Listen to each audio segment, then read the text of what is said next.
જિલ્લામાંથી બોલું છું।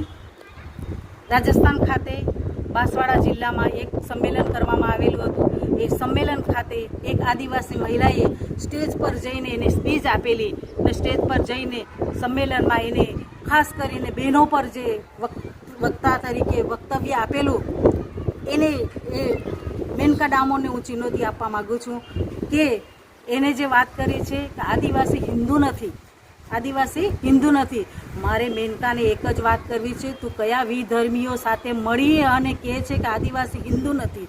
આદિવાસી બહેનો પર ખાસ વાત કરી કે આદિવાસી બહેનોએ મંગળસૂત્ર ન પહેરવા જોઈએ, આદિવાસી બહેનોએ ટીકો નહીં લગાવવો જોઈએ, આદિવાસી બહેનોએ શિંગાર નહીં કરવો જોઈએ, આદિવાસી બહેનોએ ઉપવાસ નહીં રાખવા જોઈએ, આદિવાસી બહેનોએ વ્રત નહીં કરવા જોઈએ। તો તને આ વાત કરવા માટે કયા વિધર્મી લોકો સાથે મળીને કયા લોકોએ તને ફંડિંગ કર્યું છે ને કઈ તાકાતથી તું બોલી રહી છે?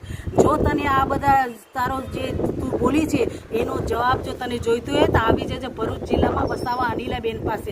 અને આ સ્ટેજ પરથી તે જે આ બોલી છે કે જે અમારા આદિવાસીની સંસ્કૃતિને તે દબાવવાની કોશિશ કરી છે, આદિવાસીઓ લોકોને આવી ખોટી રીતના તું ગેરમાર્ગે દોરી રહેલી છે।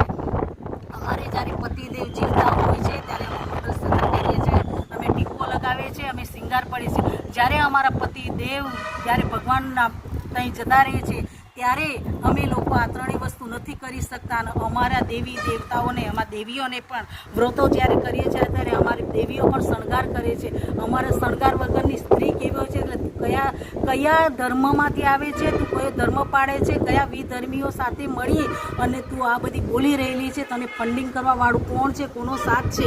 જો તારી અંદર તાકાત હોય તો આવી જજે ભરૂચ જિલ્લામાં અનિલાબેન પાસે અને તું તારા વિધર્મીઓને પણ લઈને આવજે કે આદિવાસી શું છે, આદિવાસી સંસ્કૃતિ શું છે, આદિવાસી બહેનોનો શણગાર શું છે, આ બહેનો શું છે, એક બહેનો તરીકે શું કરી શકે એ તારે જાણવું હોય ને તો તું આવી જજે। હવે પછી આ ગેરસમજ ને ગેર રીતે અમારા આદિવાસીને દોરવાની કોશિશ કરવાનું બંધ કરી દેજે।